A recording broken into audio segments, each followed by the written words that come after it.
One house, one moment, and two buyers who signed the very same deal at the very same hour, far apart and never knowing.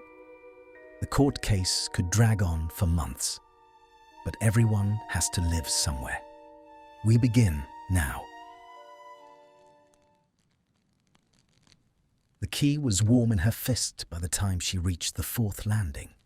Warm because she had been holding it since Diagon Alley, since the solicitor's office, since the moment the little brass thing had been pressed into her palm, along with a folded deed and a handshake that meant, "It's yours now, it's finished.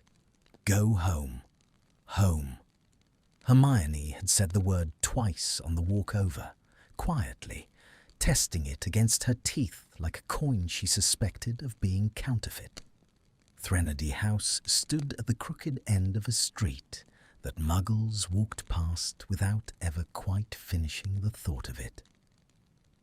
6 floors of dark brick, windows tall and narrow as a held breath, and above the door a fanlight of green glass that threw a sea colour across the stairwell whenever the sun went down behind the chimneys. It was going down now. The stairs beneath her feet were the colour of pond water and old pennies, and every step let out a small dry creak, the sound of wood remembering weight.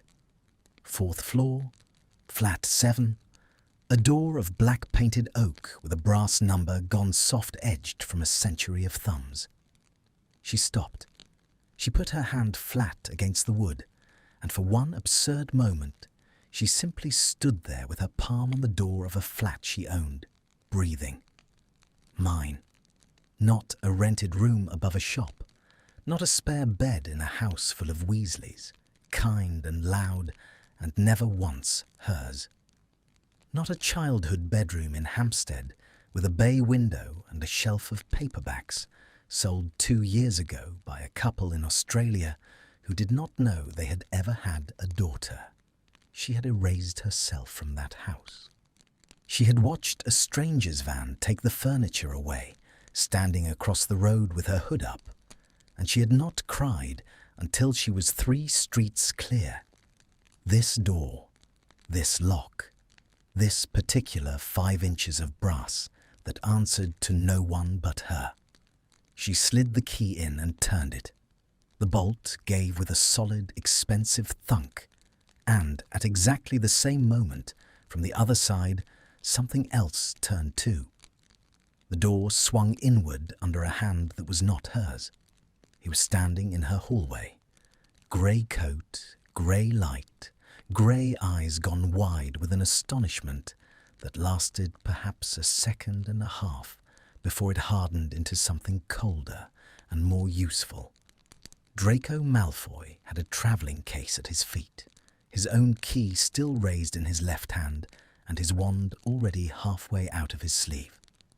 Hermione's wand was out first. It always was. That was not vanity. That was 3 years of practice measured in scar tissue. "Get out of my flat. Your flat." He said it flatly, without inflection, the way one might repeat a foreign word to check the sound of it. His eyes went to the key in her hand, stayed there. Something moved behind his face and was suppressed. "That's fascinating, because I signed for it on Tuesday.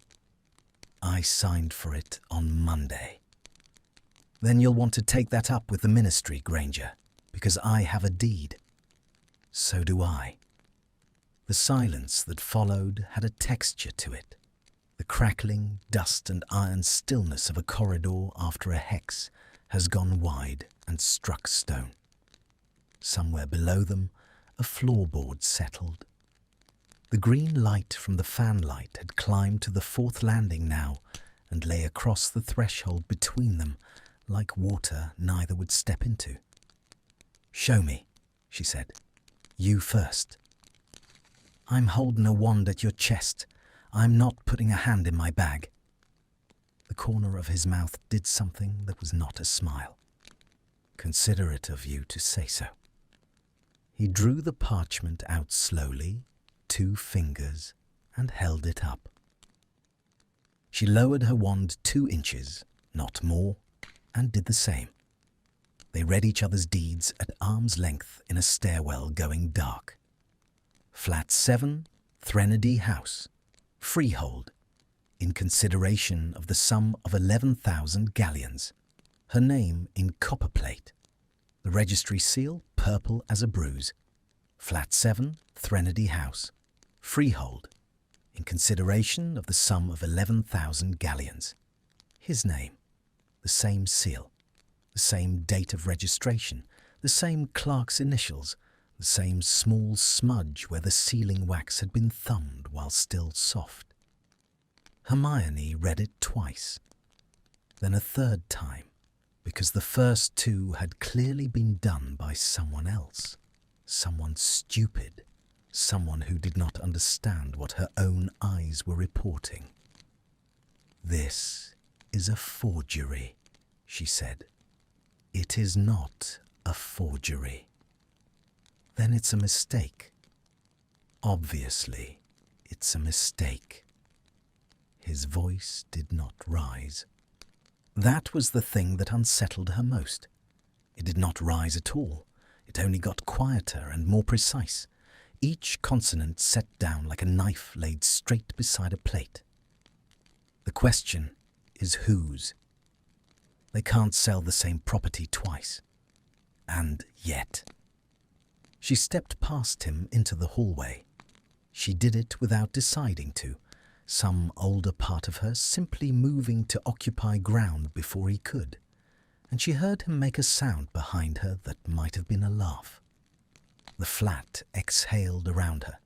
It smelled of cold plaster and beeswax, and, faintly, of oranges, the ghost of some fruit peeled in this hallway decades ago and never entirely gone.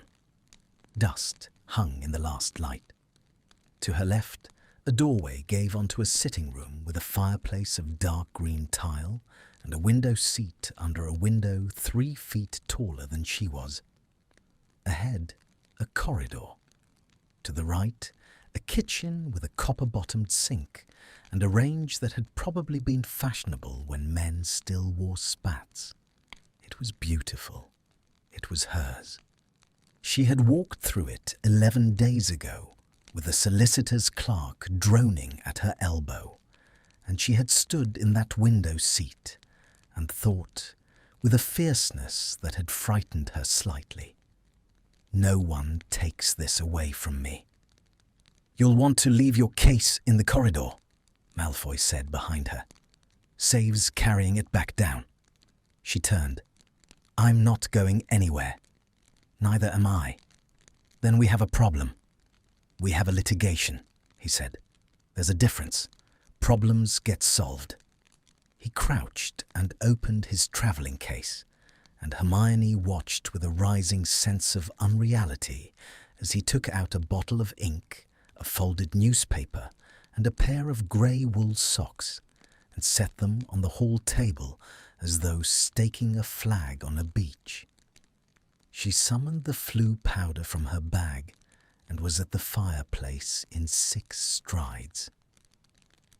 The ministry duty clerk who answered was a young man with a boil on his neck and the expression of someone who had already been shouted at twice that evening and had come to regard it as weather. He listened. He went away. He came back with a supervisor. The supervisor listened, went away, and came back with a very old witch in a registry robe who looked at both deeds through the flames for a long moment and then said the worst sentence Hermione had ever heard delivered in a bureaucratic monotone. "Both instruments are valid. They can't both be valid. They are both sealed, both witnessed, both entered. The department will of course investigate the—" A pause, delicate as a dropped stitch. "Administrative irregularity. Pending that, and pending the Wizengamot property docket, neither party's title may be extinguished by the other." Hermione's fingers had gone white around the mantelpiece. "How long is the docket?" "At present, 14 months." Behind her, she heard Malfoy sit down on the arm of a sofa that belonged to neither of them. 14. Her voice cracked in the middle of the word, and she despised it. "Then one of us takes temporary residence, and the other is compensated. That would constitute abandonment of claim." The old witch adjusted her spectacles. "I'll be plain with you, Miss Granger, because you'll only read it in the statute later and come back angrier. Under the dual instrument provisions, possession is 9/10. Any claimant absent from the property more than 7 consecutive nights is deemed to have surrendered. Any claimant who obstructs the other's entry forfeits outright.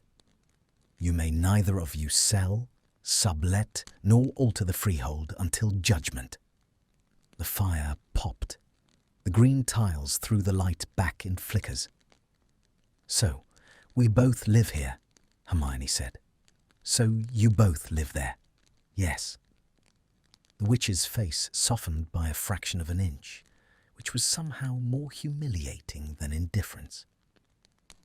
"I am very sorry. Do try not to kill one another. The paperwork is appalling." The flames guttered green and went out. For a long moment, neither of them spoke. Hermione stayed crouched at the hearth with the powder tin still in her hand, staring into the grate, watching a single ember climb the back of the flue like something trying to escape. 14 months. She had bought a door. She had bought one door in the world that only she could open, and there was a Malfoy sitting on the sofa behind her, and if she walked out of it for 8 nights, she would lose it forever. "Granger, don't. I was going to say there are 2 bedrooms. She stood up. She did not look at him. "Fine, fine," he agreed. They divided the flat that night with the grim efficiency of 2 generals who despise each other and respect artillery.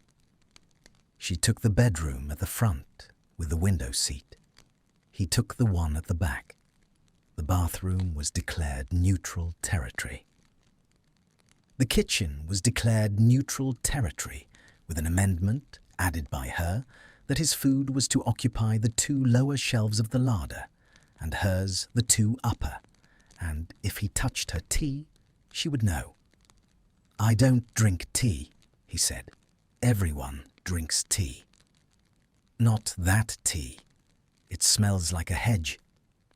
She went to bed at 11, put a locking charm on her door, sat with her back against it for a while, listening to the unfamiliar sounds of a strange building, pipes ticking, a tram somewhere, and, very distinctly, the sound of a man in the next room not sleeping either. And then she lay down on a bare mattress in her coat, because her sheets were still in a box, and she was not going to unpack in front of him. She dreamed of a house in Hampstead with all its doors open and nobody in it. She woke at 6:10, cold, with the grey pre-dawn coming in through a window that was in the wrong place. Hermione sat up. The window seat was gone. The window was still there, tall and narrow, but it had moved to the opposite wall, and the door of her bedroom, the door she had locked, the door she had leaned against, was now 3 feet to the left of where it had been, and had acquired a different handle, brass, shaped like a wren. She got up very slowly. Her breath showed. She crossed the room and put her hand on the wren, and turned it, and stepped through into what should have been the corridor. It was not the corridor. It was the back bedroom. His bedroom. There was a shirt over the chair and a book face down on the floor, and Draco Malfoy was standing barefoot on the boards in the middle of it, halfway through pulling a jumper over his head, with an expression on his face that told her he had just come through a door in his own wall and found himself where he had no business being. Behind her, softly, with the finality of a coffin lid, her bedroom door swung shut and sealed itself into plaster that had never held a door at all. Neither of them moved. The jumper hung half on, one of his arms still lost in the wool, and there was a strip of pale skin visible at his waist where the shirt beneath had ridden up. Hermione looked at the wall behind her instead. There was no door in it. There had never been a door in it. The plaster ran smooth and unbroken from skirting to picture rail, painted a soft dead white with a hairline crack running down near the corner that had the look of 40 years standing. "Move," she said. "I beg your pardon?" "Move out of the way. I'm going through." "Through what, precisely?" She pushed past him. Her shoulder struck his upper arm, and he gave ground. One step, and she was at the far door of the back bedroom with her hand on the handle before he had got the jumper the rest of the way down. It opened onto the corridor. That, at least, was where it had always been. She went down it fast, counting doors, bathroom, cupboard, sitting room, and stopped at the end, where a fourth door should have stood, and where instead there was a wall with a barometer hanging on it. The barometer needle sat squarely on changeable. She had never seen it before in her life. Behind her, his footsteps, unhurried. That was deliberate, she thought. Everything about him was deliberate, and had been since the moment he'd worked out that she was the only person in the flat capable of losing her temper. "How many rooms did the particulars say?" he asked. 5. "Count them." She counted them. Sitting room, kitchen, bathroom, back bedroom, and that was 4. Her bedroom was not anywhere. Her trunk, her books, her school scarf that she had not been able to throw away, her mother's watch, all of it sealed inside a volume of space that had simply stopped being part of the building. Her hand went to her sleeve. She straightened the cuff, turned it back once, turned it down again, smoothed it flat with her thumbnail along the seam. She did it twice more before she noticed she was doing it, and stopped, and put both hands behind her back like a child at an inspection. "Right," she said. "Right. Structural charm." Fenwick was a charms man. The building's from 1911. There'll be something on the deeds. There's always something on the deeds. An encumbrance, a covenant. There's nothing on the deed. You've read yours that closely? I've read mine 11 times. He said it without emphasis, leaning in the kitchen doorway with his arms folded. I'd have noticed a clause explaining why my bedroom door opened into yours. That landed between them and sat there. "It opened into yours," Hermione said. "I came through into your room. I was coming through into the corridor. The corridor was your room. I turned a handle in my own wall, and there you were, asleep in your coat like a vagrant, and I shut the door again and went to find my clothes, and when I looked back, the door was gone." A pause. "You were snoring." "I do not snore." "Faintly, like a kettle deciding whether to bother." She was going to say something devastating. She was almost certain of it. What came out instead was a sound halfway between an inhalation and a syllable, because she had turned to face him properly and had seen, over his shoulder, that the kitchen behind him was full of morning light, coming from a direction in which there had been no window the night before. They spent that first day making war on the building. Hermione did it with parchment. She drew a plan of the flat as it had been on the night of purchase. She had a good memory for rooms. She had walked through it once with a clerk and could recall the position of every skirting vent, and pinned it to the wall of the sitting room with a sticking charm, and beside it a second sheet ruled into columns: date, configuration, anomaly. She wrote the first entry in a hand that was steadier than her hands actually were. Draco did it with silence, and a bottle of Fenwick's own cellar wine that he found behind a loose board in the larder, which he did not open and did not mention. He walked the perimeter of every room instead, running 2 fingers along the wall at the height of his shoulder, feeling for the seams. There were seams. That was the thing. In an ordinary extension charm, the joins are butchery. You can feel them, a sort of greasy hesitation in the air where the space has been stitched. Here the joins were the work of a craftsman. He found them by their absence, places where the wall was too smooth, too willing, where the plaster gave back nothing at all. He said none of this to her. By noon they had established 2 facts. The first, nothing they cast on the walls held for longer than a minute. Revealing charms slid off.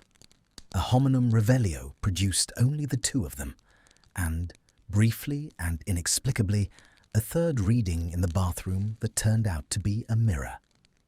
The second fact was worse. At 12:30, without any sound at all, the wall at the end of the corridor gave up its barometer and grew a door, and behind the door was her bedroom, exactly as she had left it, coat print still on the mattress, trunk unlatched. She stood in the doorway with her fist pressed to her mouth for slightly longer than she wanted him to see. "Don't," she said, when she felt him arrive behind her. "I wasn't going to." "You were going to say something." "I was going to say I'd take the small bedroom," he said, "since you've clearly formed an attachment to that one, and I'd rather not have this conversation again tomorrow morning." She turned around. He was looking at the picture rail. "Fine," she said. "Fine."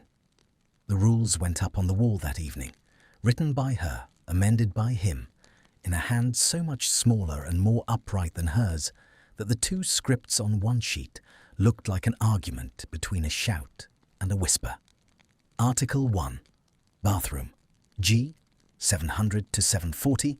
M. 740 to 820. Deviation to be announced through the door. Article 2. Kitchen. Shared use. No simultaneous occupancy exceeding 10 minutes. Article 3. Sitting room. Alternating evenings. Odd dates. G. Even dates are M. Article 4. No questions. She had written the 4th one. He had read it and looked at her for slightly too long, and then written beneath it in that small upright hand, "Agreed." The first week held. It held the way ice holds, perfectly, absolutely, and with a sound in it if you listened. He was, to her genuine irritation, tidy. He washed what he used and put it back in the wrong place, but he put it back. He got up at 6, and she heard him through the wall, moving quietly, deliberately, quietly. The specific soft-footedness of a man in a house where someone is asleep. He read at the kitchen table with a pot of coffee, and never once left a ring on the wood. Twice she came in and found the fire lit in the sitting room on a morning that was not his, and he was not in the room, and she did not ask. He never took off his left cuff, not once. He rolled his right sleeve to the elbow when he washed up, and the left stayed buttoned at the wrist, and she noticed it on the third day and hated herself a little for noticing. The flat rearranged itself nightly, and they soon understood with intent. The bathroom migrated. On Tuesday, it opened off the kitchen. On Thursday, its door appeared in the sitting room, directly beside the fireplace, which meant that Hermione, who had been reading in her allotted evening, looked up to find Draco Malfoy stepping out into the firelight in a towel, with water running off his jaw and down the long white line of his throat, and the two of them looked at each other for a period of time that she would later be unable to account for. "Article 1, she said. "Article 1 concerns hours," he said, "not geography," and went past her, and the door was gone again by the time she thought of a reply. The corridor lengthened when they argued and contracted when they did not. She noticed this on Friday and wrote it down. She did not tell him. The larder swallowed his food and left hers. Then it swallowed hers and left his, and he made her toast without a word about it, and set the plate down at the far end of the table and left the room before she could look up from the paper. And on the 8th night, the kitchen went. Not moved, went. She came out at 6:30 to make tea, and there was a corridor where the kitchen door had been, and at the end of the corridor a window, and beneath the window a chair, and on the chair, folded, a woman's shawl in green wool that neither of them had ever owned. Draco found her standing over it. "There's no kitchen," she said. "I can see that. There's no kitchen, Malfoy. There's no water, there's no range, there's no—" She stopped, because her voice had begun to do something she had no intention of letting it do, and she pressed her knuckles against her mouth until it passed. "I have a hearing bundle to prepare. I have 400 pages of registry precedent to read by Monday. I do not have the capacity to be homeless in my own home." He said nothing. "Say something. You told me not to ask questions. That isn't the same as— You've slept 4 hours a night for a week." He was standing very still, hands in his pockets, looking at the shawl and not at her. "You go into that room at 11, and the light stays on until 3. I've seen it under the door. Every night since Sunday." Her jaw set. "That's my business." "It is entirely your business." "Then why mention it?" "Because the kitchen is gone," he said, "and I don't think it's random." The window at the end of the corridor let in a thin grey rain light. Somewhere below in the street a horse went by, which was impossible, and neither of them remarked on it. "Explain," she said. "I don't have an explanation. I have a—" His mouth twisted. "An impression, which you'll dismiss, so I'd rather not. Try me." He looked at her then, properly. It was the first time in 8 days that either of them had done it deliberately, and she felt the whole architecture of her posture reorganize itself in response, spine straightening, chin coming up, hands going behind her back. "It takes things away," he said, "when we lie." "That's absurd." "Is it? On Tuesday, you told me you were perfectly comfortable and the sitting room chairs were gone by lunch. Wednesday, I said I didn't mind about the larder, and by evening, my half of it had been shut inside a wall. This morning, you stood in that doorway and told me you'd slept well." He nodded at the corridor. "Now there's no kitchen." "Correlation is not— Yes, thank you. I did attend school. And even if it were true, which it isn't, what precisely would you have me do about it?" Her voice had climbed. She heard it climb and could not stop it. Confess? Stand in the hall and recite my private life to you, of all the people alive, so the plumbing comes back. No, he said. Then what? I'd have you stop saying you're fine when you are visibly not. The rain went across the window in a long, soft rake, and the corridor. She watched it happen. She was looking straight down its length when it did. Grew perhaps a yard longer at the far end, the window sliding away from them into the grey. Hermione laughed. It came out badly. There, she said. You see, it doesn't want honesty. It wants... I don't know what it wants. Neither do I. Then we're agreed on something at last. She turned to go and stopped, because he had said her name. Not Granger. He had said quietly to the wall rather than to her. Hermione. She did not turn around. She stood in the middle of the corridor with her back to him, and her heart going like something trapped under a floorboard, and she waited. There's a hob in my room, he said. It came through last night. I don't know why. I haven't used it. A pause, and then with visible cost. You may as well have your tea. The hob stood in the corner of his room like something that had wandered in and could not find its way out again. Cast iron, 2 rings, a squat little thing on bandy legs, and beside it, this was the detail that undid her, a copper kettle already filled. Hermione stopped on the threshold. I didn't fill it, Draco said from the window. I didn't say you did. You were going to. I was going to say the water's already hot. She crouched, put a hand near the metal, felt the heat come off it. It's been hot since before you woke up. Feel. He did not feel. He stayed where he was, one shoulder against the window frame, watching the rain make its slow crawl down the glass, and she understood without being told that he was giving her the room, that by standing at the furthest possible point from the door, he was performing a kind of courtesy, and that neither of them was going to acknowledge it. She made the tea. There was a cup on the sill that had not been there the night before, white china with a hairline of gold at the rim, and she washed it in the bathroom and came back and used it, because there was nothing else, and because the flat had put it there. They drank in silence. He had coffee, he drank it standing. Article 2, she said eventually. 10 minutes. Article 2 concerns the kitchen. This is a bedroom. You're going to make a career of that, aren't you? Semantics.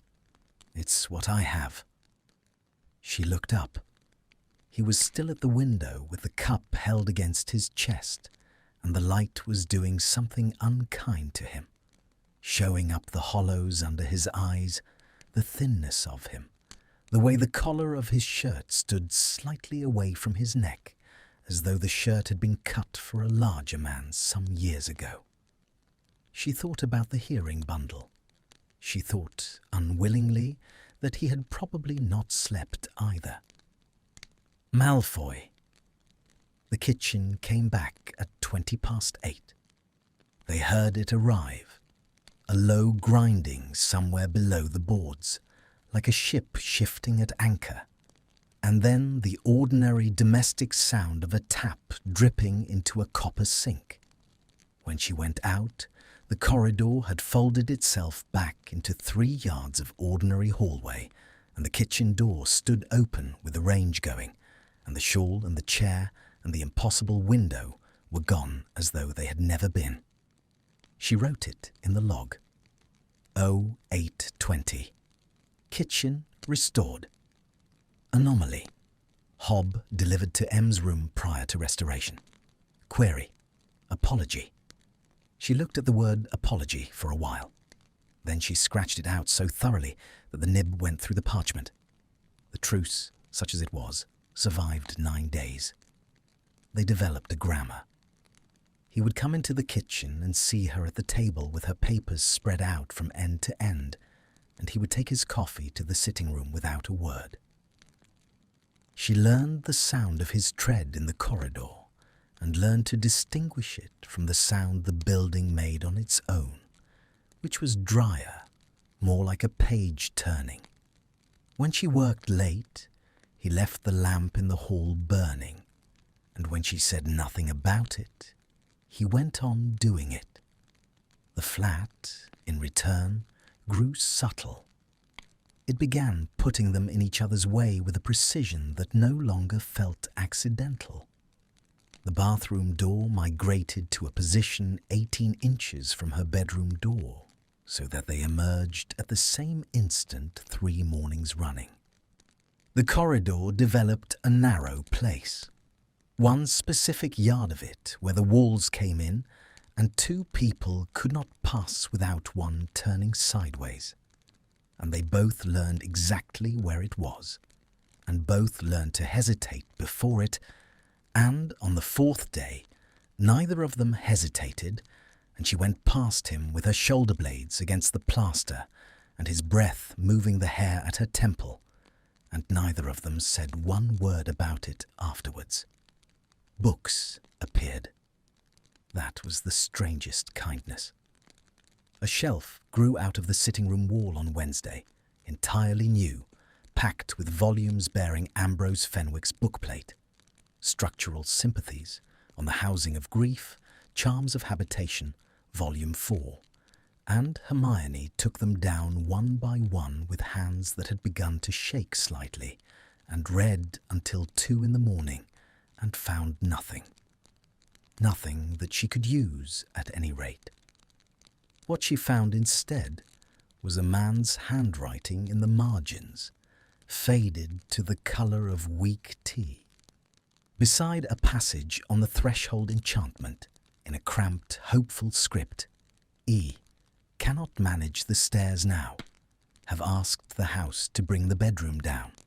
And 40 pages later, in the same hand, but larger, looser, the letters coming apart at the joins, she says she is not afraid. The house takes the mirror. Hermione closed the book very carefully and sat for a long time with her hand flat on the cover. It broke on a Thursday, and it broke over nothing. She had come in from the ministry soaked to the skin. 3 hours in the registry vaults with a clerk who kept calling her madam in a tone that made it a diagnosis, and a courier from the Wizengamot office confirming, in 6 lines, that the property docket had moved neither forward nor back. 14 months, possibly 16. The deputy clerk regretted the inconvenience. Her coat was heavy with rain. She hung it on the hook that had been by the door that morning and was now 4 feet to the left, and she went into the kitchen, and Draco Malfoy was sitting at her table with her papers pushed 6 inches to one side to make room for his plate. 6 inches. That was all it was. "Move them back." He looked up. "I'm sorry. You moved my papers. Move them back. They were under the... They are in order." Her voice came out at a pitch she did not recognize. "They are in the order I put them in. They took me 11 hours to put in that order, and you have shifted the whole of Section C into Section D because you wanted somewhere to put a plate. Then I'll shift it back. Don't touch them." He stood up. He did it slowly, palms open, which was somehow the worst thing he could have done, because it was the gesture of a man diffusing something, and she was not a something to be diffused. "Granger, sit down."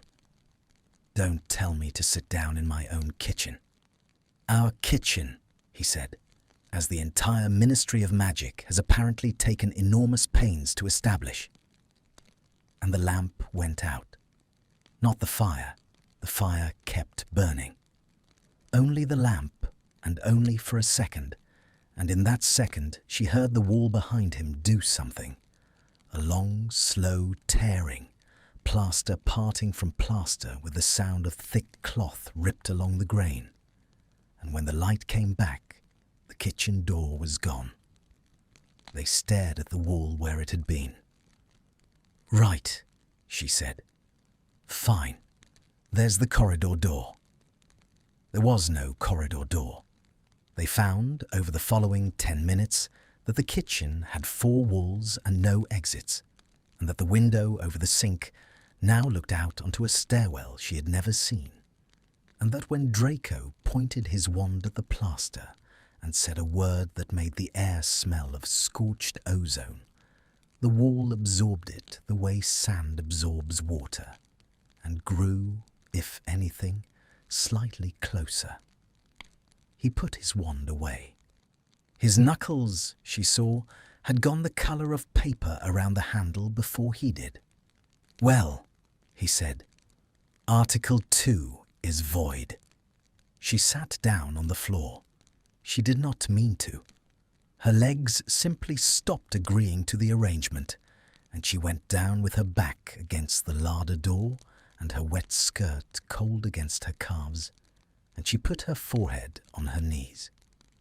16 months, she said, into the wool of her own stockings. What? The docket. It may be 16. They wrote to tell me they regret the inconvenience.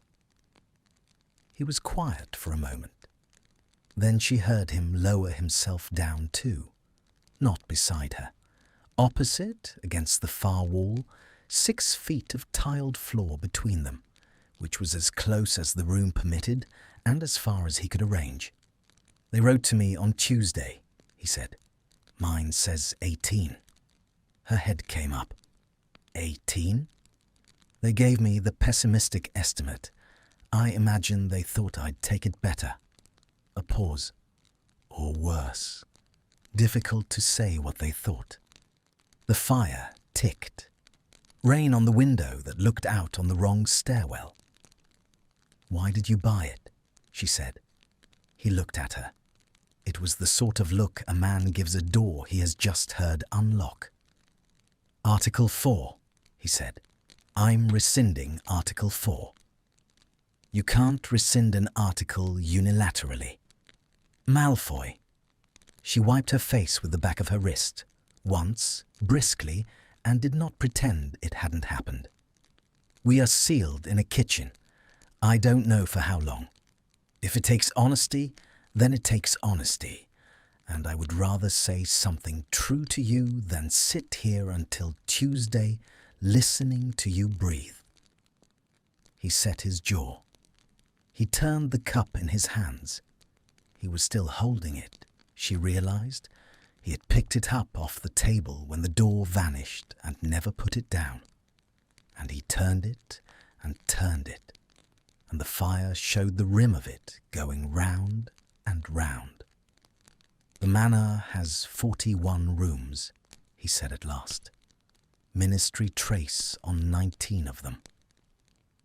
They come in the second Tuesday of every month and walk through the house with a clipboard, and my mother sits in the morning room with her hands in her lap and waits for them to finish." He turned the cup. "I wanted an address, one address in this country that isn't his. That's the whole of it. There isn't anything cleverer underneath." Hermione did not move. "And you?" he said. She thought about lying. She felt the shape of the lie arrive, fully formed and reasonable. Investment, location, the flu access. And she felt the room lean in slightly, the way a person leans in, and she understood with total clarity that if she said it, the fire would go out, and they would sit in the dark until one of them broke. "I made my parents forget me," she said. The cup stopped turning. "In 1997, I did it well. I put a life into them. Wendell and Monica Wilkins, Australia, No children. They were happy. They were genuinely happy. And I sold the house to do it. Or rather, they did, the version of them that I wrote. Someone else's van came for the furniture. My bedroom went to a family with a little boy. Her voice was perfectly level. That was the frightening part. I got them back, mostly. My mother remembers my name, and my father remembers my face, and neither of them remembers teaching me to ride a bicycle, and we have lunch on Sundays, and it is very, very polite. The rain went across the glass. I bought this flat, Hermione said, because I have never in my life had a door that nobody else could open. That's the whole of it. There isn't anything cleverer underneath. The wall behind Draco's head grew a door. Neither of them looked at it. He was looking at her, and there was something wrong with his face, some structural failure in the arrangement he usually kept there. And when he moved, it was not towards the door at all. He got up. He crossed the 6 feet of tile. He crouched down in front of her, and for one impossible moment, his hand came up as though to touch her wet hair, and stopped 3 inches short and hung there. Then he took the cup and set it on the floor beside her, filled, though she had not seen him fill it. "You're shaking," he said. "That's the rain. Drink it before you tell me you're fine, and the house takes the fire as well." Something changed after the kitchen, and neither of them named it, and both of them noticed the flat noticing. The narrow place in the corridor did not come back. The doors stayed where they were put. For 6 days the flat behaved like an ordinary flat, and Hermione found, to her considerable irritation, that she missed the log. She had ruled the columns so carefully. Date, configuration, anomaly. Now she wrote no change 6 times in a row, and the parchment began to look like a diary kept by someone with nothing to say. What she did not write down was the rest of it, that he had started making 2 pots of coffee and leaving the second on the hob under a warming charm, and never once mentioning it. That she had started buying the bitter Turkish grind he liked from the shop on Marchmain Street and putting it in the larder on his shelf, and never once mentioning that either. That they had begun, without agreement, to eat at the same table at the same hour, at opposite ends, in silence, with their separate papers spread out between them, like the demilitarized ground of some very small and very careful country. He read ministry appeal records. She read registry precedent. Twice she looked up to find him already looking away. On the 4th evening, she said, without preamble, Fenwick's wife was called Elowen. Draco turned a page. "How do you know?" "Marginalia, and a parish record. I went to the Registry of Magical Births this morning and asked for the building's covenant file, which doesn't exist, so I asked for the family instead." She pushed a slip of parchment across the table. He did not pick it up. He leaned over and read it where it lay. They married in 1909. He built this house in 1911. She died in it in 1919, and he lived here another 31 years alone. "And you think the charm is hers?" "I think the charm is for her." She turned the book around. Her thumb held down a passage in Fenwick's own hand, cramped, hopeful, 40 years dead. He calls it devoted architecture. It's not in any modern text. I've checked Trickett. I've checked the Bonham Compendium. There's nothing. Look, a dwelling may be given the habit of attention. He built a house that watched her because she was ill and she wouldn't say so. Draco was quiet for a moment. So, it takes the kitchen, he said. It takes what you're using to keep the distance. She sat back. That's my working theory. He built it to close the space between two people who loved each other and lied about how bad it was. And then he died, and nobody lived here for 70 years, and it's been sitting in the dark with nothing to attend to, and now there are two of us in it who... She stopped. Who, he said, who are excellent liars. The fire moved. He looked at her across the table for perhaps 3 seconds longer than the sentence required.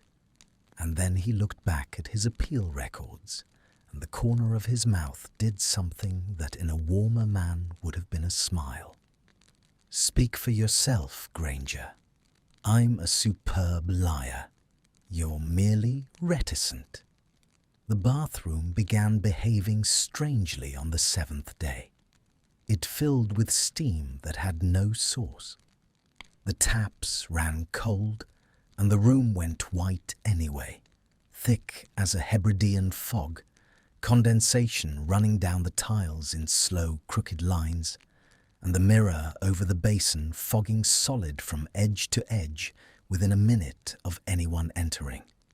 Hermione discovered this at 7 in the morning, with her hair pinned up and her sleeves shoved to the elbow and no visibility past the length of her own arm.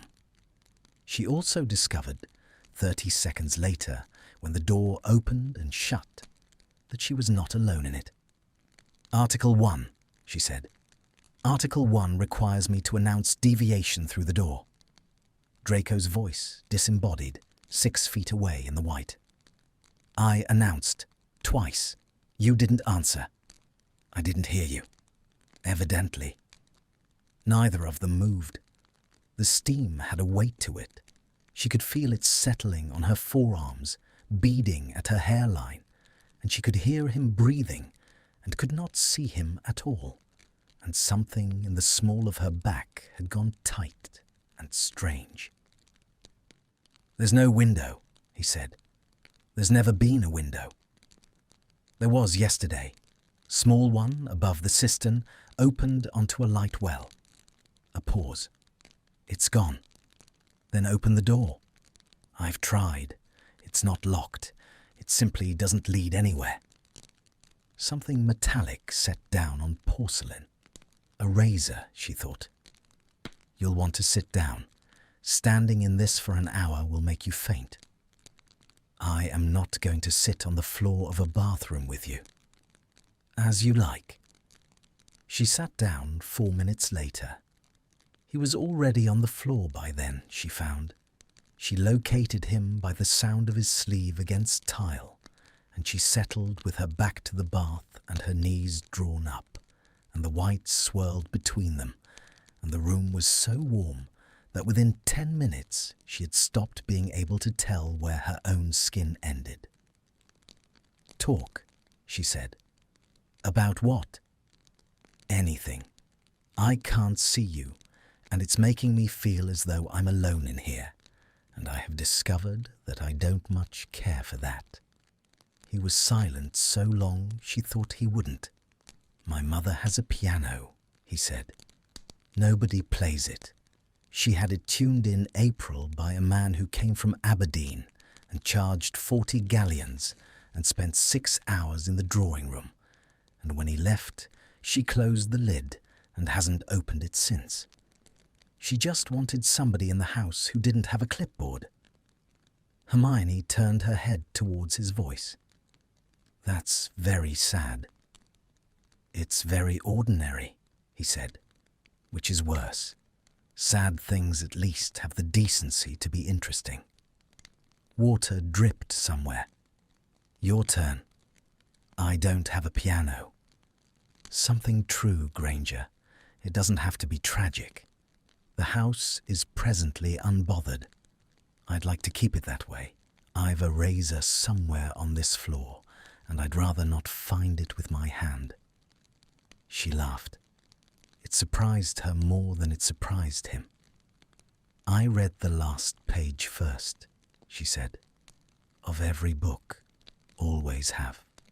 I did it with Hogwarts, a history, and I've done it with every appealed transcript in that pile out there, and I have never told a living soul because Ron thought it was. She stopped, started again. He thought it meant I didn't trust the story to end well. He wasn't wrong. The steam moved. It seemed to her that it had thinned very slightly, that she could now make out a shape where he was, the grey suggestion of a shoulder. And does it, he said, ever end well? Statistically, rarely. Then why read the last page? Because, Hermione said, I would rather know the worst at the beginning and choose to go on than be ambushed by it in the middle. She pressed the heel of her hand against her eye. It's not a philosophy, it's a flinch. I'm aware. The mirror behind her cleared. She heard it happen, a long, soft sigh of glass giving up its fog, and turned, and saw, for 1 second, the two of them reflected. A woman on a bathroom floor with her hair coming down, and a man opposite her with his shirt open at the collar and his left sleeve buttoned tight at the wrist, both of them looking at the mirror at exactly the same instant. The door clicked. It led somewhere again. Neither of them got up for nearly a minute. She woke at 4 a.m, 3 nights later, with her own voice in her throat. It was the tent dream, and then the drawing room dream, and then the one that was neither, in which she was in the house in Hampstead, and every room was open, and her mother was in the kitchen with her back turned, saying, "No, I'm sorry. I think you have the wrong house." Politely, so politely, and Hermione was shouting, and no sound was coming out. She sat up in the dark with her hand pressed flat over her mouth and the taste of copper on her tongue. The house had moved again. Her bedroom door was at the foot of the bed now, not the side, and there was light under it, the hall lamp still burning, always burning, and against that thin gold line there was a shadow. 2 shadows, close together. Shoes. He was sitting on the floor outside her door. She did not move. She lay in the dark, listening to her own heart and watching the shadow of a man who had not knocked, who did not knock, who made no sound at all except once. A single shift of weight, the small creak of a floorboard, as though he had leaned his head back against the wood. Hermione put her palm on the boards beside the bed.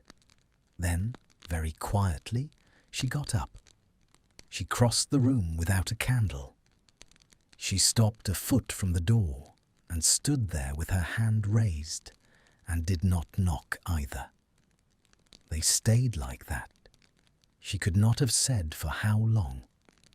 Twice she heard him draw breath as though to speak and let it go again.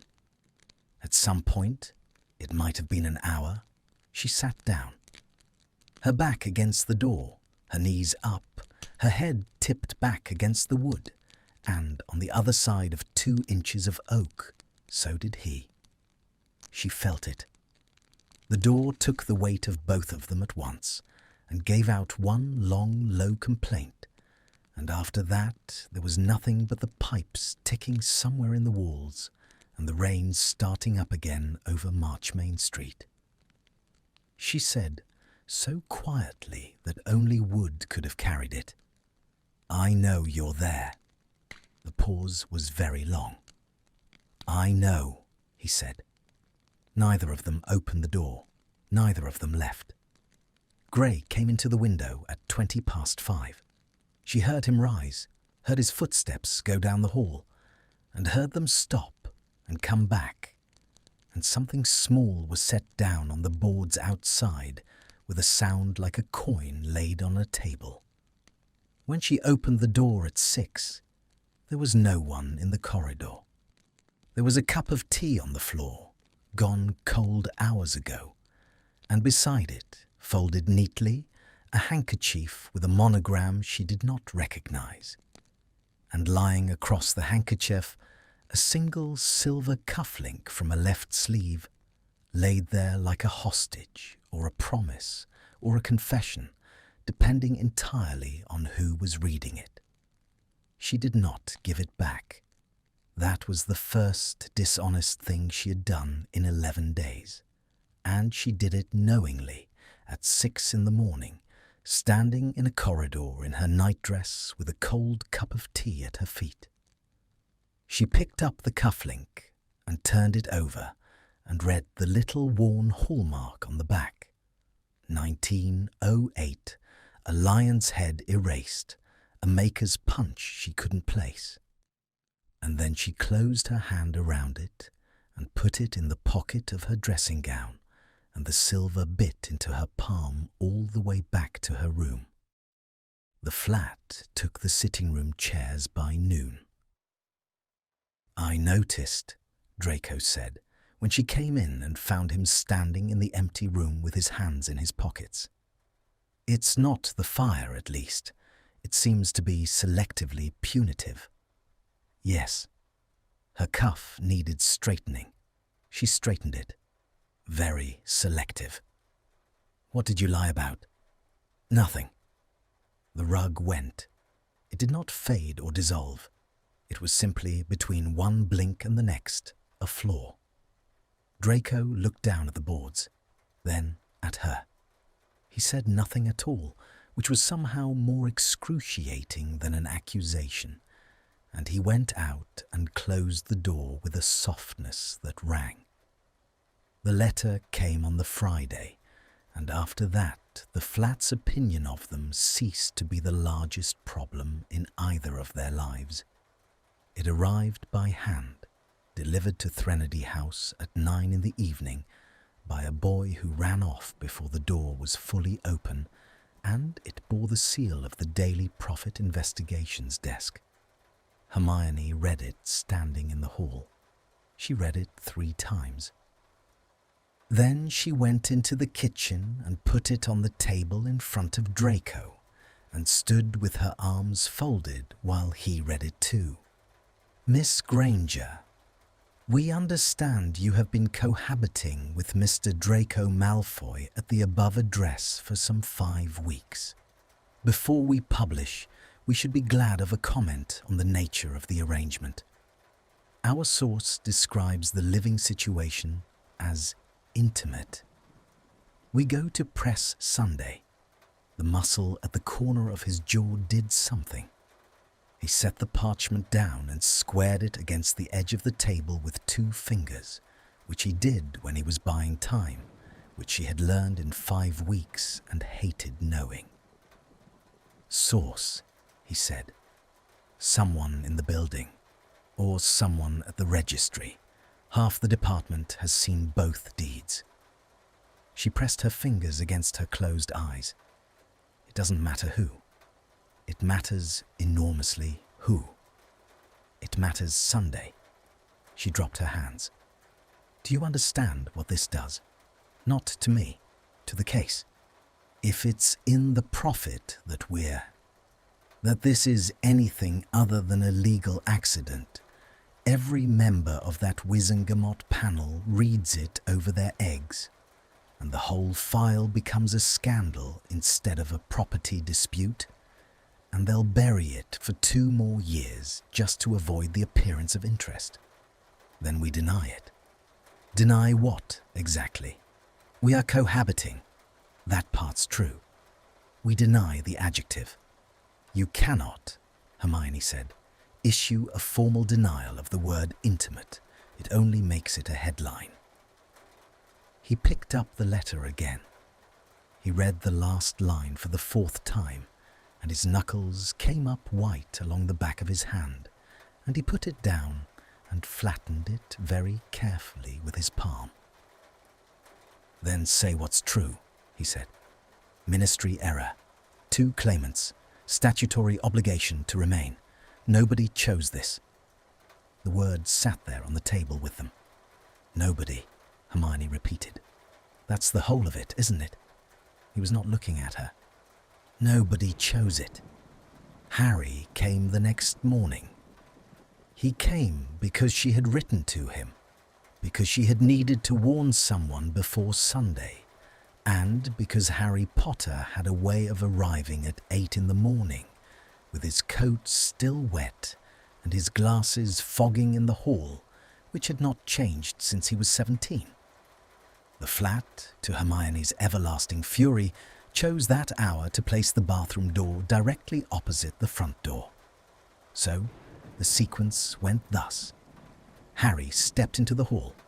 Harry began to say, "I got your owl. Are you all right? What's this about the prophet?" And behind him, 3 feet away, the bathroom opened and Draco Malfoy came out of it, with a towel round his neck and his shirt unbuttoned and wet hair pushed back off his forehead, and stopped dead. The silence had a physical mass. It pressed on the ears. "Potter," Draco said. "Malfoy." Harry's hand had not gone to his wand.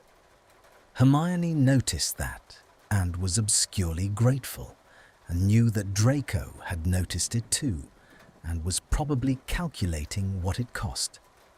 She began. 3 things happened in the space of 1.5 seconds. Harry turned to her with his eyebrows up. Draco raised his chin very slightly, bracing for it, the way a man braces for a blow he has agreed to accept in advance.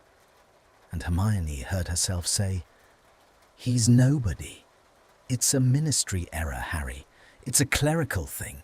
It's nothing. He's nobody." The hall lamp did not go out. She almost wished it had. Draco's face did not change at all. That was the horror of it. It performed the most polished, most complete nothing she had ever witnessed, and he inclined his head 1/2 inch and said, "Quite right," and walked past both of them into the corridor, and did not slam the door of his room, and the not slamming was worse than any sound in the world. Harry looked after him, then at her. "Hermione!" "Don't." "I wasn't going to. You were going to say something reasonable, and I cannot bear it just now." She had begun straightening her cuff. She caught herself at it and put both hands flat on the hall table instead, and stared at the wood, and breathed. Harry was quiet for a moment. When he spoke, he sounded younger than 30. 5 weeks is a long time," he said. "It's 6 on Tuesday. That's not what I meant. I know what you meant." She lifted her head. "And I don't know, Harry. I don't know. Please don't ask me, because the house is listening, and I would rather it took the roof off than have to answer that in the hall." He stayed 40 minutes. He was kind and practical, and he offered to speak to the prophet editor, which she refused, and he offered her the spare room in Grimmauld Place, which she also refused, and at the door he hugged her and said into her hair, "For what it's worth, he looked at you like..." And she said, "Don't." And he said, "Right," and left. That night the flat gave them a corridor. There were no rooms. She came out of her bedroom at 7, and there was no kitchen, no sitting room, no bathroom, no larder, only a corridor running straight away from her into a dimness with no end that she could see, panelled in dark oak to the shoulder and papered above in a green pattern of leaves, and lined on both sides with doors. 40 doors, 60. She stopped counting at that. None of them opened. She walked. She walked for what her watch insisted was 11 minutes, and her legs insisted was longer, trying handles, feeling the smooth, dead resistance of wood that had no other side, and the only sounds were her own footsteps going hollow ahead of her, and the small, dry tick of the panelling contracting in the cold. She found him at what might have been the middle. He was sitting on the floor with his back against a door and one knee up, and his wand lying beside him on the boards, unlit. He did not look up when her footsteps arrived. There was a bruise coming out along the outside of his right hand, 4 knuckles worth, and further down the corridor she could see where a panel had split. Hermione stopped 6 feet away. "None of them open," she said. "No." "How long have you been?" "Since about 4. He turned his head then, and his eyes in the half-light were the colour of the corridor. "You'll want to keep walking, presumably. There's nobody here." She flinched. She let him see it. "That was cruel," she said. "It was accurate. I'm told those overlap. Malfoy. Don't." He said it without heat, which was infinitely worse than heat. "I'd like to be very clear, because we'll be living in each other's pockets for another 1.5 years, and it will save us both a great deal of time. You were right. It was the correct thing to say, and it was the strategically sound thing to say. And if the positions were reversed, I would have said something considerably less generous. I'm not..." He stopped. His jaw worked. "I'm not wounded, Granger. Don't look at me as though I am. It's undignified for both of us." She sat down. She did it in the middle of the corridor floor, 3 feet away in the dark, and she did not care what it did to her skirt. "I was protecting the case," she said. "I know. That's a lie, or half of one." Her hands were shaking. She put them in her lap. "I was protecting myself. I've had 6 years of being looked at, and every time somebody in this world decides what I am, they get it wrong and print it. And the thought of Sunday morning, the thought of my mother's face if somebody sends her a clipping, my mother who barely..." Her voice failed. She waited. She started again. "I panicked, and I reached for the thing that would end the conversation fastest, and the fastest thing was you." Down the corridor, very far away, one of the doors made a sound, a latch turning and turning back. "I know what I am to Potter," Draco said quietly. "I've had a decade to become accustomed to it. That isn't the difficulty." "Then what is?" He looked at his bruised hand. He turned it over and closed it and opened it. "You said it in the hall," he said, and the lamp stayed on. Hermione did not understand for a moment. Then she did, entirely, and the whole length of her went cold. "The house believed you," he said. She was on her knees before she had decided to move. Her hand went out and took his wrist, the left one, the buttoned one. She did not think about which. And she held it, and he went absolutely rigid. And she said, "It didn't. It doesn't. Look at me. Granger, look at me." He looked. His pulse was going under her fingers like something small and cornered, and the corridor around them made a low sound in its bones, and every door on both sides swung open at once. Every one, 60 doors, all onto the same room, the same fire, the same 2 chairs, and neither of them turned their head to see it. They did not speak about the corridor. They spoke about everything else. The prophet piece, which ran on Sunday, 4 column inches on page 11, under the headline, "Ministry Blunder Puts War Heroine Under Malfoy Roof," factually accurate and insinuating in every line. The 2 howlers that came Monday and were burnt unopened. The registry clerk who was suspended, and then quietly reinstated. They spoke about these things the way people speak on a station platform, filling the interval before something arrives. But she had held his wrist in the dark, and he had let her, and the flat had opened 60 doors onto one room. After that, it was different. Not warmer, exactly. Nearer. The measurements had changed. He began sitting in the room while she worked, not at the table, in the chair by the fire, with his own reading, and for the first 3 evenings, neither of them acknowledged it. On the 4th, she said, without looking up, "You've been on the same page for 20 minutes. And he said, "It's a very bad page," and turned it, and she smiled at her precedent file and hated herself for smiling. He learned how she took her tea and stopped asking. She learned that he read with his hand over his mouth when he was worried, and that he flinched at owls. Still, all these years later, a small containment in the shoulders every time one crossed the window, and she began, without discussing it, to take the post herself. Once, reaching past him for a book, her hair brushed the back of his hand. He did not move. She did not apologize. She stood there half a second longer than the reach required, and then went back to her chair with her ears burning and her pulse going in her throat like static.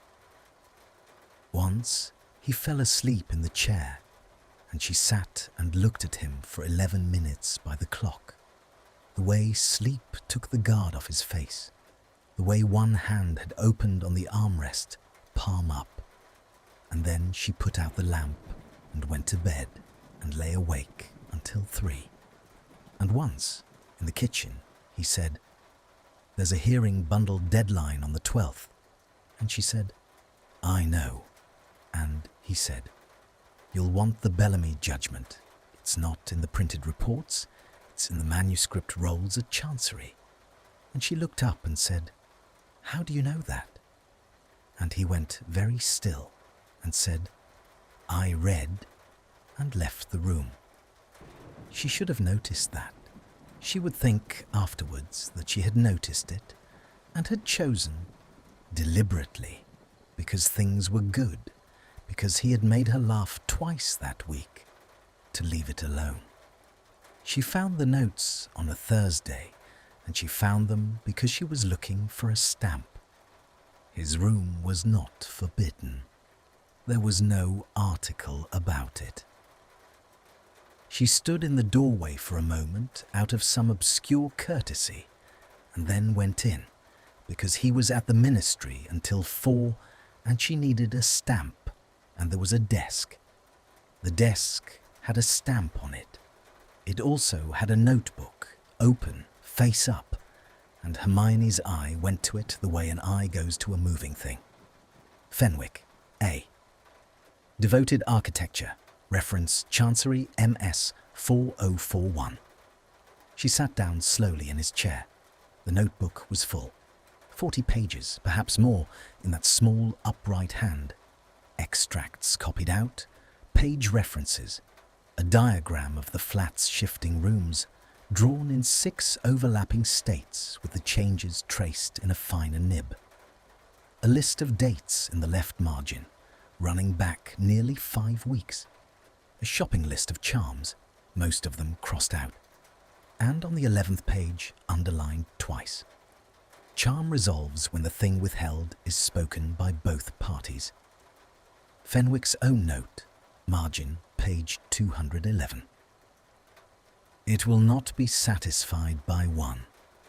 E spoke it in April, and the house took the mirror anyway.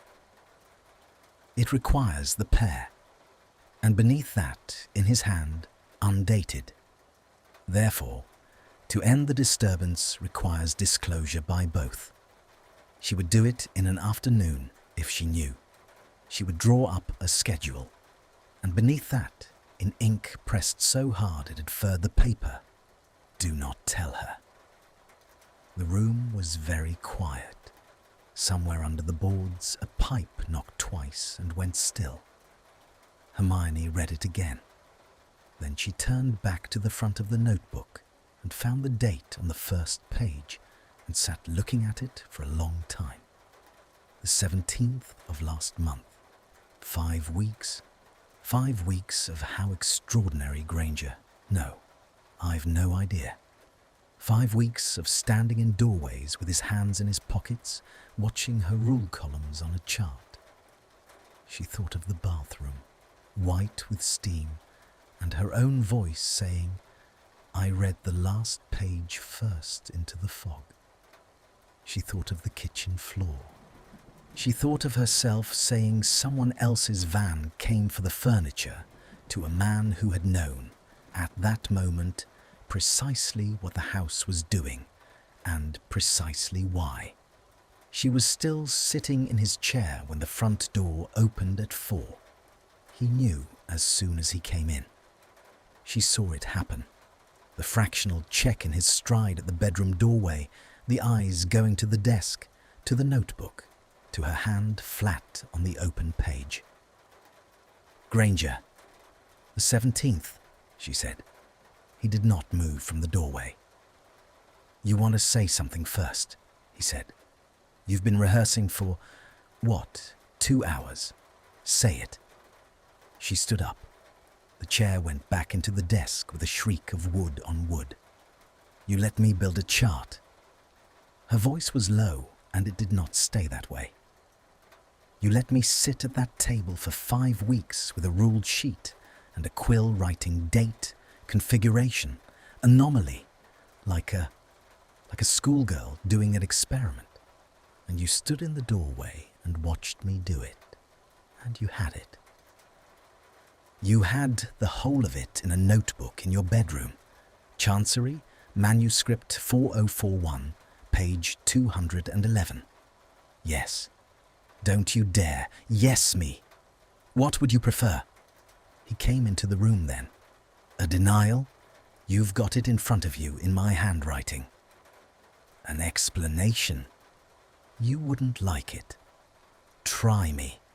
You seem to have formed a very complete picture of what I would and wouldn't do.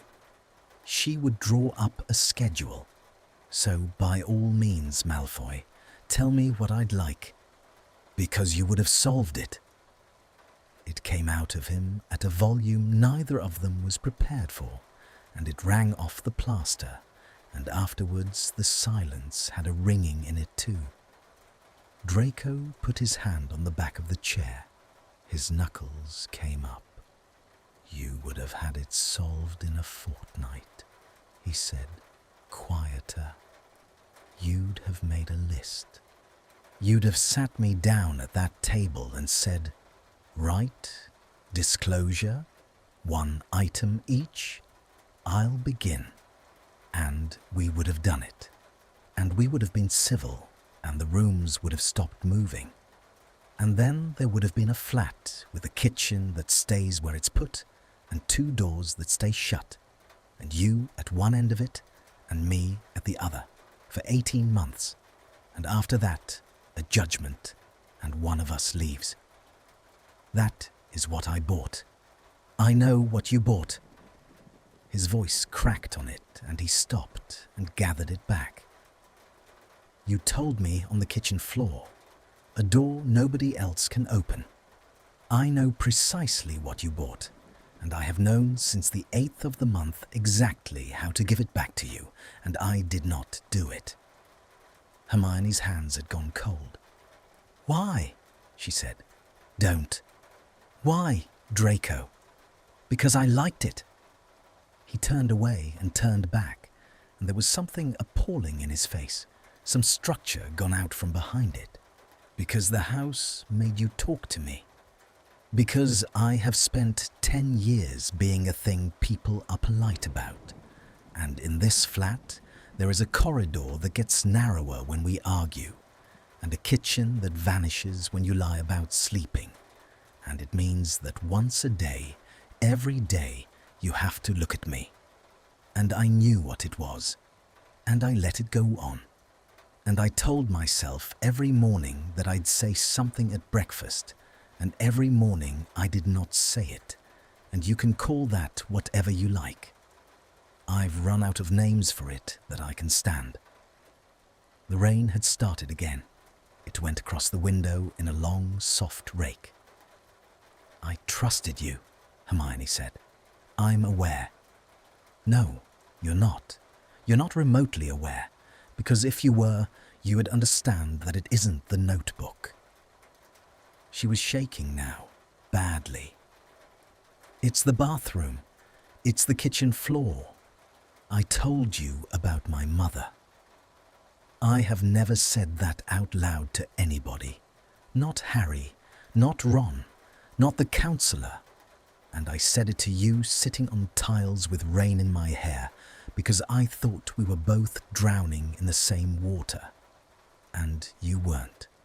You were standing on the bank with a diagram. He said nothing at all. "Say something." "There isn't anything," he said. "There is always something with you. You have a semantics for everything. There isn't anything." He had both hands on the chair back now, and the wood was creaking. "What would you like me to offer? A defense? I did it on purpose. I did it for 5 weeks, knowingly, every day, because the alternative was you going quiet and courteous in a flat with 2 shut doors, and I could not." He stopped, and his jaw locked, and when he spoke again, it was almost inaudible. "I have taken things from you before. I stood in a room and watched. I have spent 10 years arranging my life so that I never take anything from anyone again. And then I took 5 weeks of your honesty under false pretenses because I wanted them. That's the whole of it. There isn't anything cleverer underneath." The words came back at her across 5 weeks and hit her in the ribs. She could not speak. She stood in his bedroom with her hand still on the open notebook and could not make a single sound, and she watched him wait for one. Watched the wait go on too long. Watched him understand. "Right," he said. And the house did what it had been threatening to do since the first night. It gave them what they had asked for. The sound was enormous. A low grinding through the whole frame of the building, plaster splitting along a line that ran the length of the ceiling, and the wall between his room and the corridor thickened. Visibly, 6 inches of new brick pushing itself into being while they stood there. A door appeared at the far end of his room where no door had been, opening onto rooms she had never seen. Behind her, the doorway she had walked through narrowed and became plaster. 2 wings, sealed, each with a hearth and a kitchen and a way to the stairs, and no passage at all between them. They stood on opposite sides of it. She heard him say her name once through the brick, muffled and strange, and she put her palm flat against the cold new wall and did not answer because her throat had closed, and by the time it opened again, there was nothing on the other side but the sound of a man very carefully picking up a chair he had knocked over. The east wing had 4 rooms, and every one of them stayed where it was put. Hermione discovered this on the first morning and wrote it in the log, no change. And on the second morning, wrote it again. And on the third, she put the quill down and did not pick it up. She had what she had bought, a door nobody else could open. A kitchen that did not go anywhere. A bedroom with a window seat, permanent as arithmetic, where she could sit with her knees drawn up and watch the rain come down over Marchmain Street for as long as she liked. And no one would come in. No one would come in. No one at all was going to come in. She got a great deal of work done. That was the maddening part. 6 days and the hearing bundle was finished, indexed, cross-referenced, tied in pink tape and lodged at Chancery a full 9 days before the deadline. And the clerk who took it said, "Very thorough, madam," and she walked home along the embankment in a drizzle so fine it was more like a change in the air than weather, and let herself into a silent flat and stood in the hall with her coat dripping.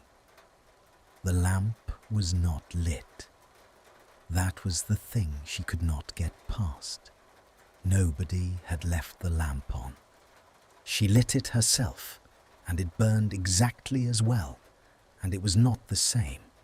And she sat down on the stairs in her wet coat like an idiot, like a girl, and pressed the heels of her hands into her eyes until she saw green. Through the wall, through 6 inches of brick that had grown itself out of nothing on a Thursday, she could sometimes hear him. Not words, a chair, water in a pipe. Once, very late, the particular arrhythmic sound of a man walking the length of a room, and back and back and back. She counted 42 lengths before she made herself go to bed. On the 8th day, she wrote the forfeiture. She did it at 2 in the afternoon at a clean table with good light, because she was not going to do it at 3 in the morning, like a woman in a novel. In the matter of Flat 7, Threnody House, I, Hermione Granger, being of sound mind and full legal capacity, hereby surrender all right, title and interest. She got as far as the 2nd paragraph before she stopped. Not out of sentiment, out of arithmetic, because she had read the statute 11 times and knew perfectly well what the surrender did. It gave him the flat entire, freehold, unencumbered, and it gave her a cheque and a clean exit, and a life in which she would never again have to sit in a window seat, listening for a chair through a wall. Her hand would not write the next line. She sat with the nib an inch above the parchment for a long time, and then she put it down and went and stood in front of the new brick wall in the hall and put her forehead against it. "You are a coward," she told it, "and so am I." The wall said nothing. It had been dishonest since Thursday and had not moved an inch. She found out about the affidavit on the 10th day, and she found out entirely by accident, which was the only way she was ever going to find out anything. She had gone to Chancery to check the lodging of her bundle.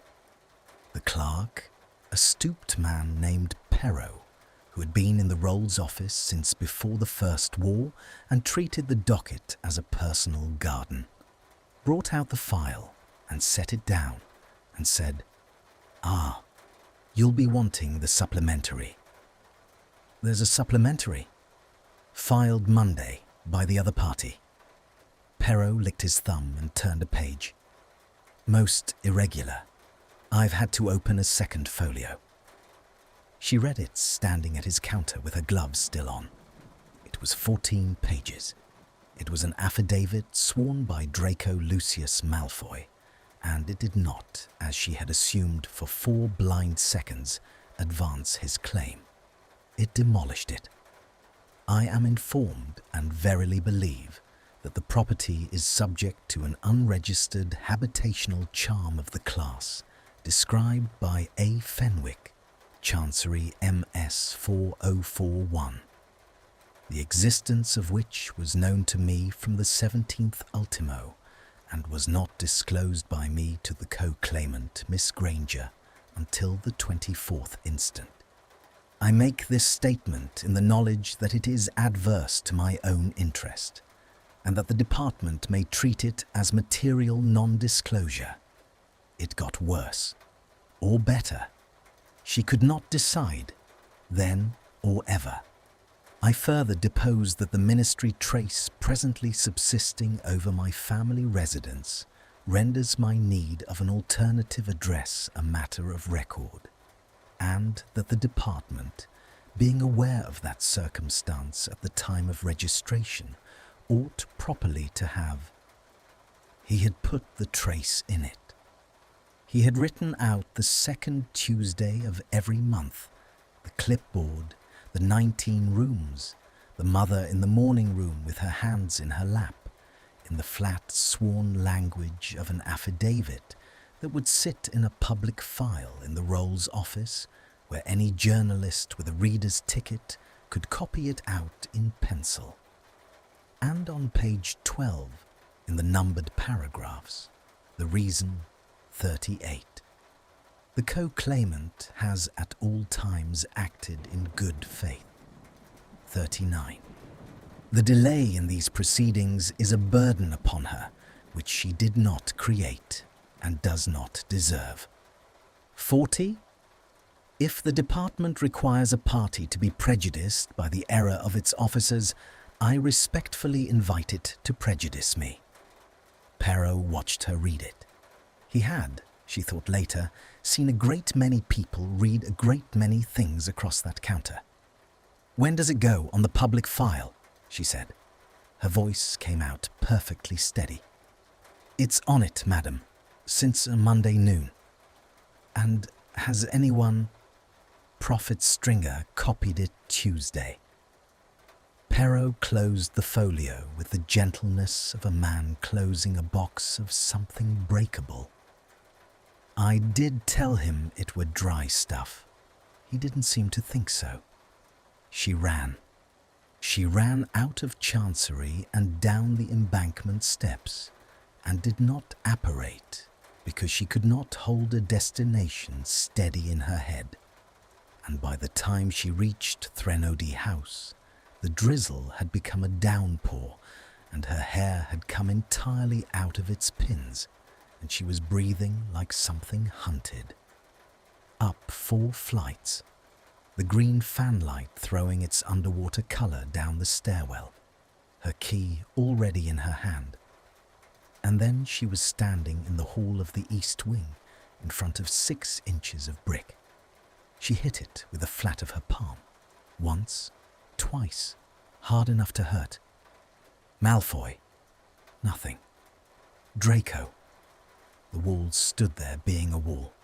She went for her wand and then stopped, because the wall was not a lock, and this was not a spell-shaped problem. And she stood in the middle of the hall with rain running off her coat onto the boards, and understood, with a clarity that arrived like cold water, that the house was not going to move for temper. It had never moved for temper. It had moved twice for something else entirely, and both times she had been sitting on a floor with her guard down, saying a true thing out loud. She put both hands flat on the brick. "I read your affidavit," she said. The wall was silent. "Paragraph 40, she said. "You put the trace in it. You put your mother in it, on a public file, in the Rolls office, where anyone can—" "Draco, they will print that. They will print it on Sunday next to a photograph. And you knew that when you filed it, you cannot possibly not have known." Her voice went. She waited. The rain hammered at the hall window. "I wrote a forfeiture," she said. "On Tuesday. I got 2 paragraphs in, and I couldn't finish it, and I told myself it was because the arithmetic didn't work, and that was a lie. It didn't work because I'd have had to leave, and I have spent 10 days in the safest rooms I have ever owned in my life, being quietly, comprehensively wretched." Something in the brick made a sound. A small one, like a nail settling. "I wanted a door nobody could open." Her forehead was against the wall now. Her eyes were shut. "I got it. I have 4 of them. And I have discovered that what I actually wanted was one particular person on the other side of a door I could open whenever I liked, and I did not know that until Thursday, and I have been too proud and too frightened to say it to a wall. The wall came apart. It did not crumble. It withdrew, brick sliding into brick, the plaster line resealing itself along the ceiling with a long, soft sigh like an exhalation, 6 inches of new masonry unmaking itself in the space of 4 seconds. And where it had been, there was a doorway, and in the doorway, with his hand raised and his palm flat where the other side of the wall had been, was Draco. He was in shirt sleeves, both cuffs undone.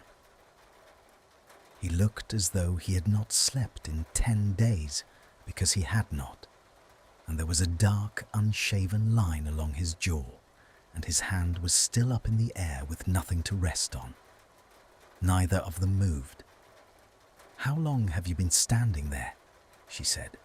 "Since Malfoy." "You didn't answer." "I couldn't." His voice was wrecked. "You were saying things. I've had 10 days of no one saying anything at all, and you were. I wasn't going to interrupt it, Granger. I'm not a fool." She crossed the doorway. She did not decide to. Her body simply went 3 strides through 6 inches of air where a wall had been, and she took a fistful of his shirt at the collar and pulled. And he came, and his mouth found hers somewhere in the middle of it. It was not gentle. It was 10 days and 5 weeks, and something considerably older than either. And his hand came up into her wet hair, and the other closed at her waist, and pulled her in hard enough to knock the breath out of her. And she made a sound against his mouth that she would be embarrassed about for years. He tasted of coffee and rain. His stubble burned her chin. She got her hands inside his open collar and felt his pulse going wild under her thumb, and he broke off to say her name, Hermione, into her jaw, her temple, the wet line of her hairline. And she said, "Don't stop talking." And he said, "I wasn't going to," and kissed her again. They went into the wall. Her shoulders struck the plaster, and she pulled him after her, and neither of them noticed the picture that came down. And the flat, which had been waiting 70 years for exactly this, chose that moment to celebrate. Every hearth in it lit at once. Every lamp came up gold. Doors swung. Walls shifted. The whole building turning over like a sleeper coming awake. And somewhere in the middle of it, the front door of flat 7 blew open on its hinges, and a ministry owl came through it in a spray of rainwater and dropped a sealed writ squarely at their feet. Draco lifted his head an inch. His hand did not leave her hair. "Ignore it," he said. She looked down. The seal was Wizengamot purple, and the words showing through the wet parchment were expedited hearing. Monday next, and she felt the whole floor of her stomach give way while his heartbeat was still going under her palm. They had 4 days. They spent the first of them not speaking about the writ at all, which was a lie so enormous that Hermione fully expected the ceiling to come down, and the house, mercifully, willfully, let it stand. It gave them a kitchen that stayed put, and a fire that did not go out, and, on the Friday morning, a bed that had migrated in the night to a room with better light, which they discovered together and did not discuss. She woke on the Saturday with his arm across her waist and her face in the hollow under his collarbone, and lay perfectly still for a long time, cataloguing. The particular weight of a sleeping man's forearm, the faint chemical ghost of ink on his fingers. A small white scar under his jaw she had never been near enough to see. The rise and fall of a ribcage that was, she now knew, considerably too thin, and about which she intended to become extremely tiresome. His hand moved, found her hair, stayed there. "You're awake," she said, regrettably. "You've been awake for a while. About an hour." His voice was thick with sleep, and something underneath it that was not. "I was doing the arithmetic." She lifted her head. "Don't," she said. "Someone has to. Not at 7 in the morning. Then at 8. He was looking at the ceiling. His thumb was moving very slightly at the nape of her neck, which she was fairly sure he did not know he was doing. "Monday, Granger. 9 o'clock, court 3, before a panel of 5, and they will hand the flat to one of us and give the other a bank draft and a great deal of sympathy. And there is no third outcome. I have read the statute. So have you, 11 times, and don't tell me otherwise because I've watched you do it." Hermione put her forehead down on his shoulder. "There's a third outcome," she said.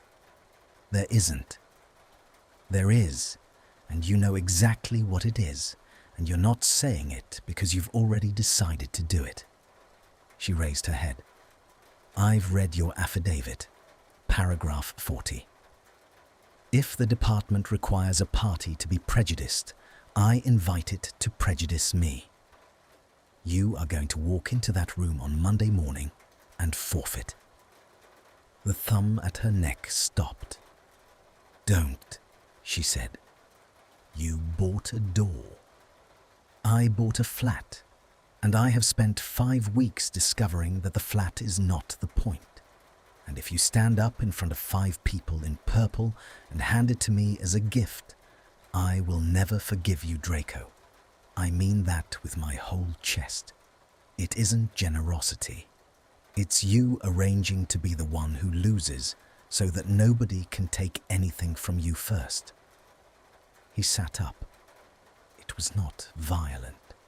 He simply removed himself from under her, carefully, moving her aside with both hands as though she were something that mattered, and sat on the edge of the bed with his back to her and his elbows on his knees. And the morning light came in and did the unkind thing it always did to his shoulder blades. "You need it more," he said. "That's not. You need it more." He said it to the floorboards. "The manor is a mausoleum with a ministry rota, but it is standing, and it is mine in 11 years when the trace lapses, and I have a mother in it who would rather I came home.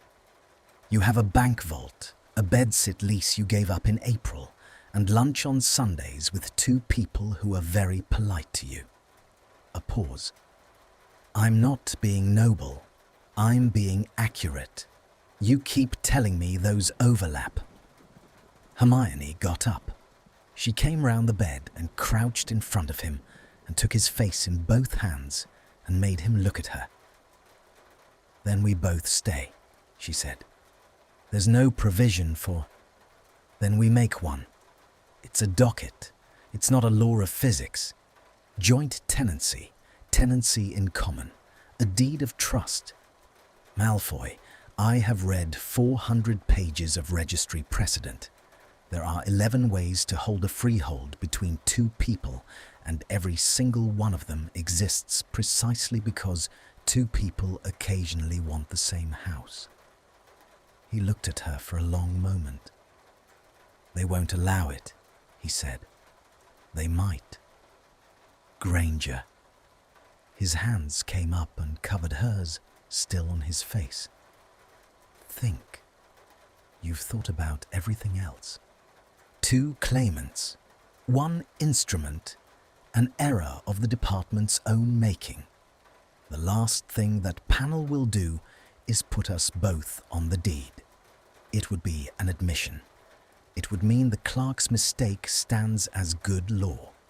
They will pick one and pay the other off, because that is what an institution does when it has been caught, and no argument you make on Monday will change it. Then I'll make it anyway. Yes, he said. I know you will. They argued about it for 2 more days, and it was the best argument of her life. It ran across the kitchen table with the appeal reports open between them, and went on through the afternoon, and into a dinner neither of them ate. And at 11, she found the Bellamy manuscript reference he had given her weeks before, and shouted, and he came and read over her shoulder with his hand flat on the table beside hers, and said, "That's obiter, they'll never follow it." And she said, "It's obiter from a chief warlock." And he said, "It's obiter from a chief warlock who was sacked." And she laughed so hard she had to put her head down on the papers. He kissed the back of her neck while she was still laughing. She reached up without looking and got a handful of his shirt, and did not let go for some time. At 3 in the morning on the Sunday, she said, into the dark, "Whatever they do on Monday, whatever they do, say it properly." He turned over. She felt him find her hand and take it. "Whatever they do on Monday," he said, "I'm not going anywhere. If they give it to you, I'll take a room in Marchmain Street and knock on your door every evening until you're sick of it. If they give it to me, I'll sign it over to you the same afternoon, and you can shout at me about being noble for the rest of our lives. There isn't a version of this where I go quietly, Hermione. I want that on the record." "It's on the record," she said.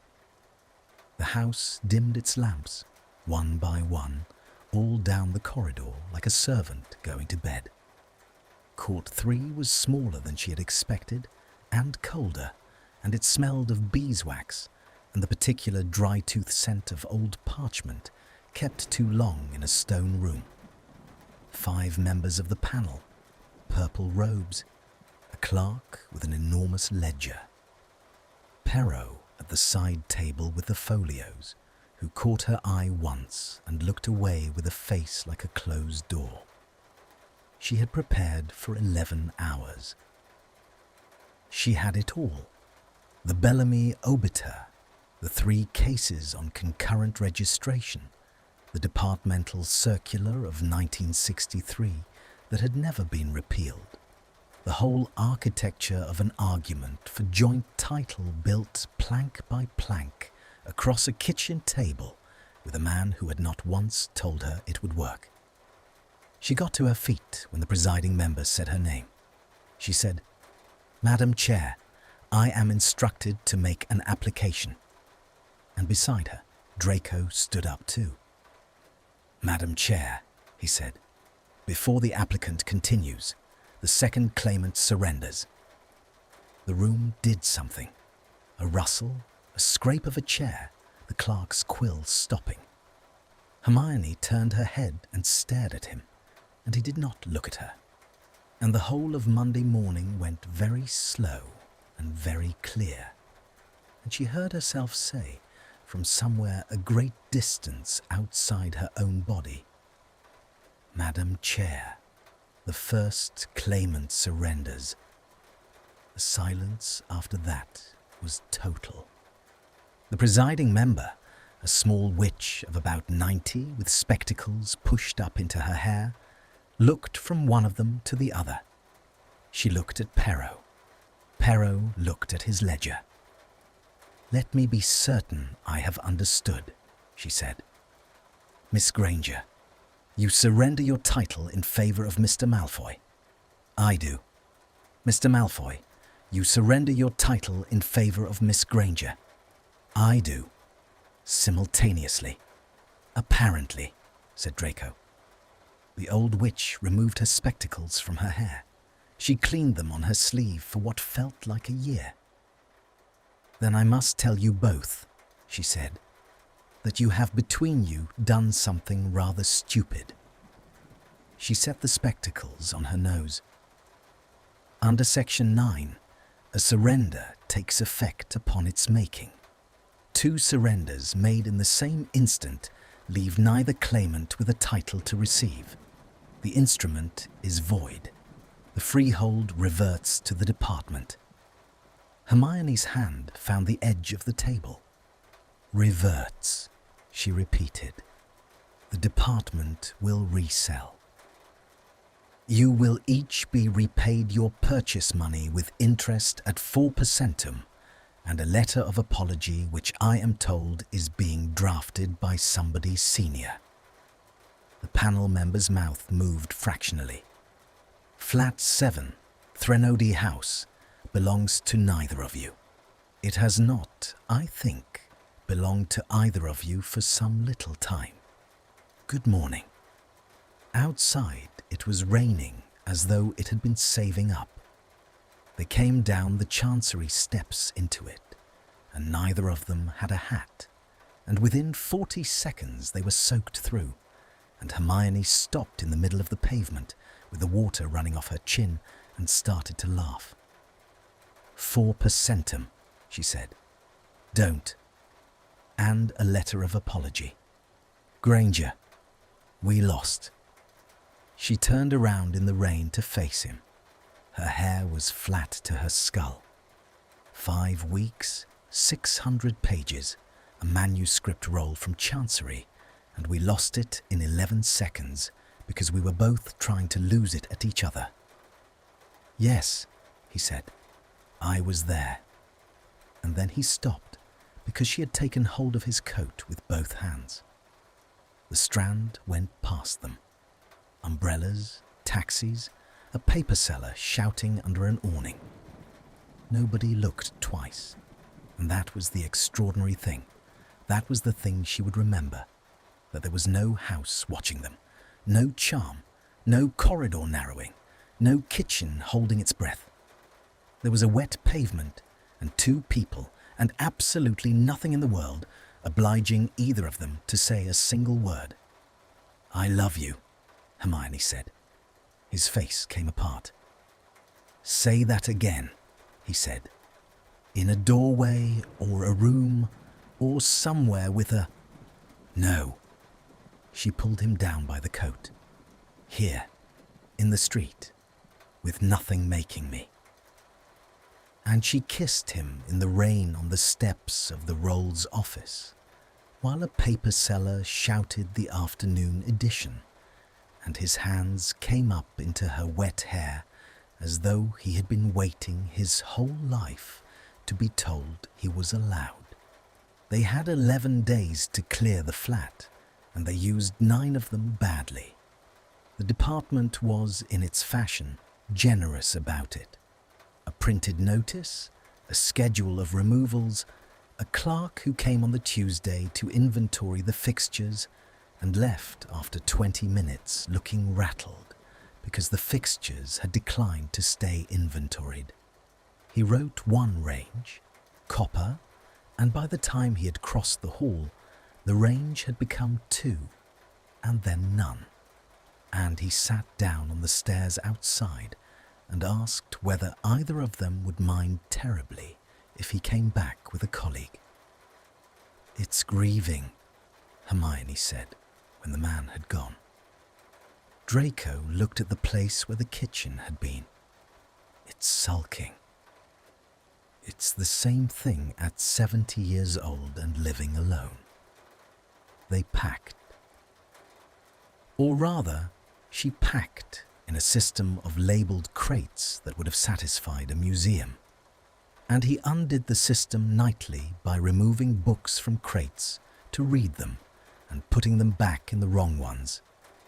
And on the 4th evening, she found her mother's watch in a box marked Charms, Misk, and sat down on the floor of the sitting room with it in her hand and did not get up for a while.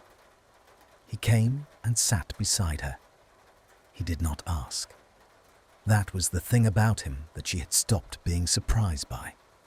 He had a genius for the unasked question, the silence held open like a door. "It stopped in 97, she said. "I never had it mended. I keep thinking I ought to, and then thinking that if I do, the hands will move, and it'll be a watch instead of the last thing she gave me while she still knew she was giving it to me." He took it out of her palm. He turned it over, read the inscription, ran his thumb once across the glass. "There's a man in Wigmore Street," he said. "Muggle. He does long case clocks. He'd know how to mend it without making it new. There's a difference. They'll tell you there isn't." He put it back into her hand and closed her fingers over it. "When you're ready, not before. It'll keep." The house lit every lamp in the corridor at once, which had become its way of applauding, and neither of them acknowledged it. On the 10th day, Perrault came.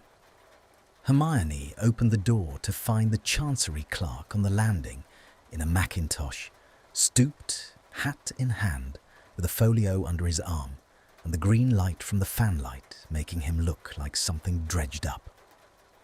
"Mr. Perrault." "Madam." He turned the hat round in his hands. "I've took a liberty." He had. He had taken, by his own account, several. He sat at the kitchen table. The kitchen had graciously consented to exist for the occasion, and drank tea he did not want, and explained, in the slow, hedging manner of a man who has spent 40 years being careful with paper, that when the freehold reverted to the department, he had been the one to enter it in the reversion ledger, and that a reversion required a check of encumbrances, and that a check of encumbrances required a search of the historic covenant file. "Which don't exist," said Perrault.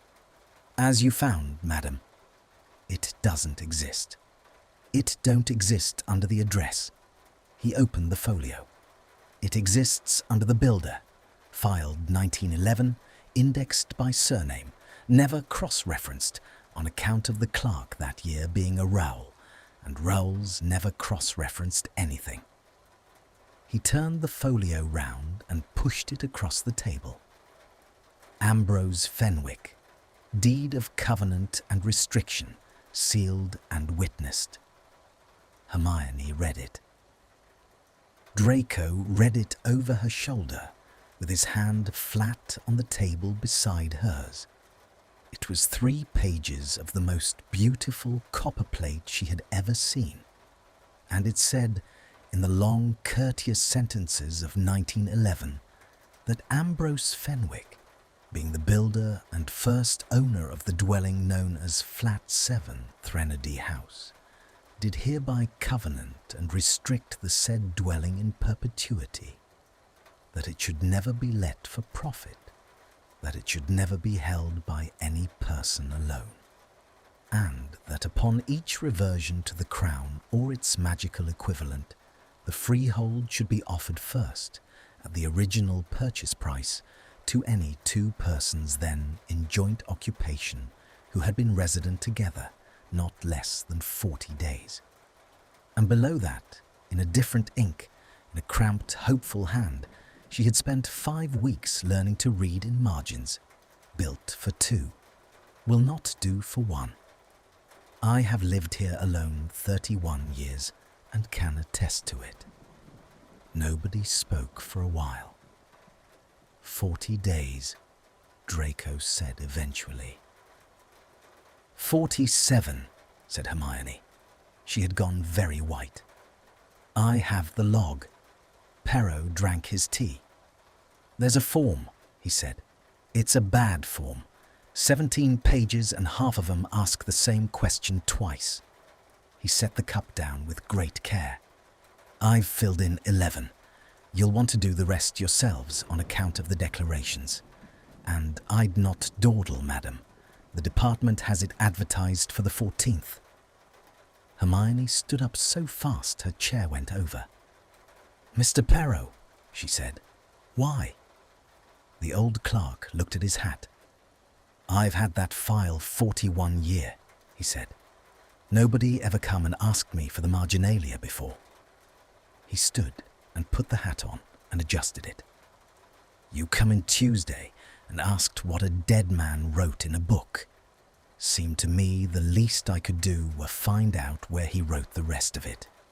Good afternoon."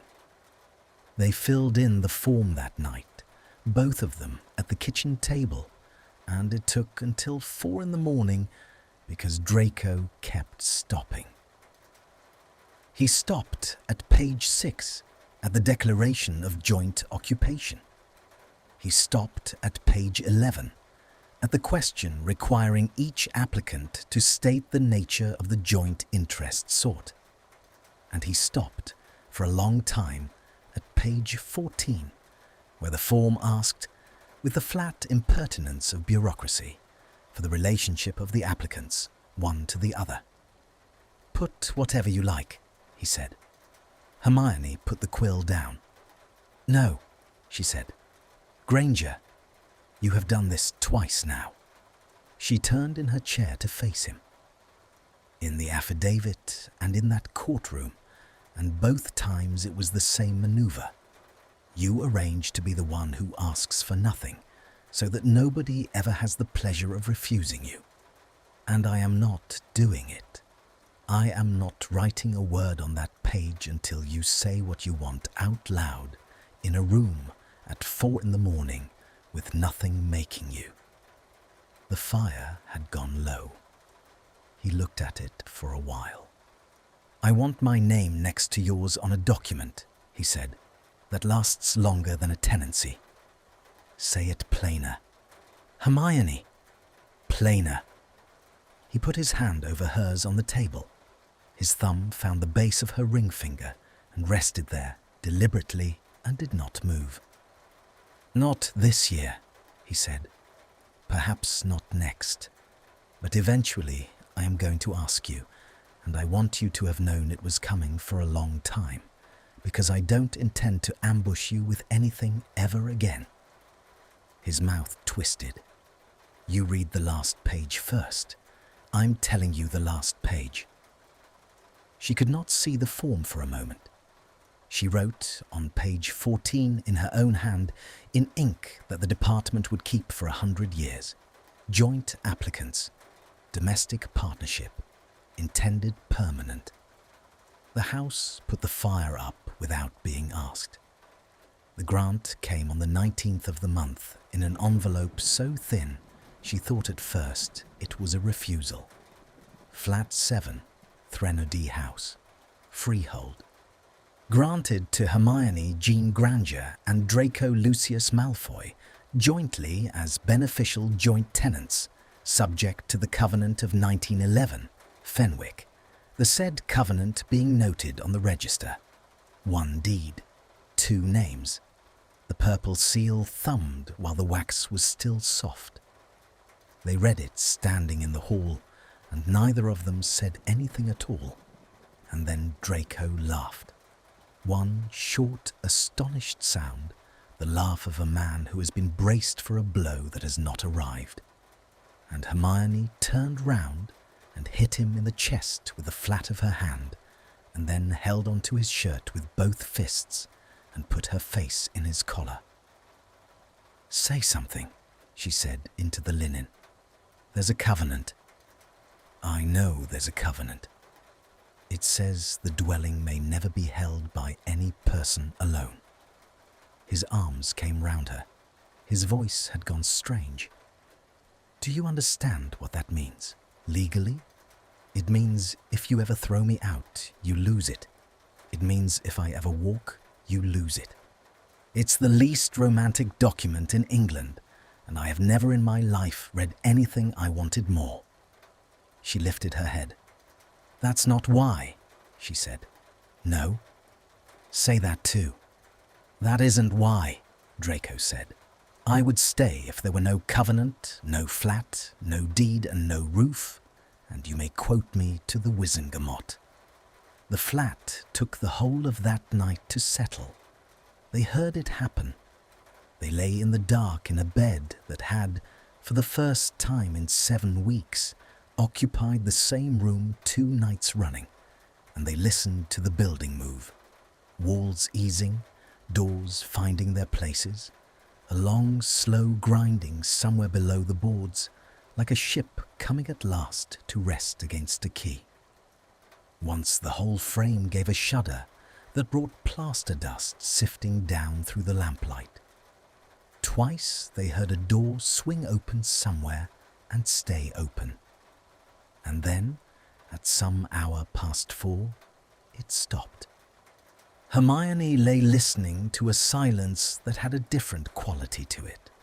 Not a held breath, not an attention, but simply the sound of a house in which nothing further needed to be attended to.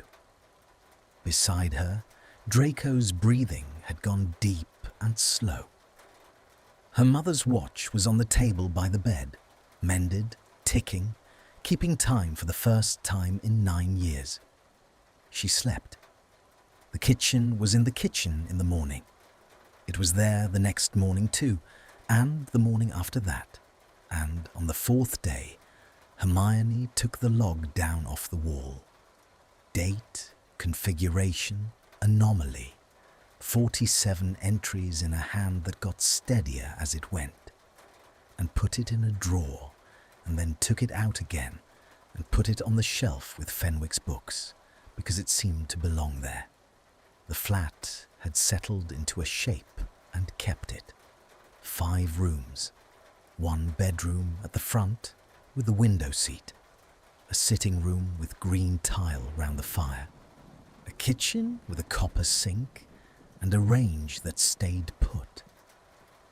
A bathroom whose door had, after some consideration, taken up a position 18 inches from the bedroom door and stayed there, which Hermione maintained was coincidence, and Draco maintained was the house being pleased with itself, and a study.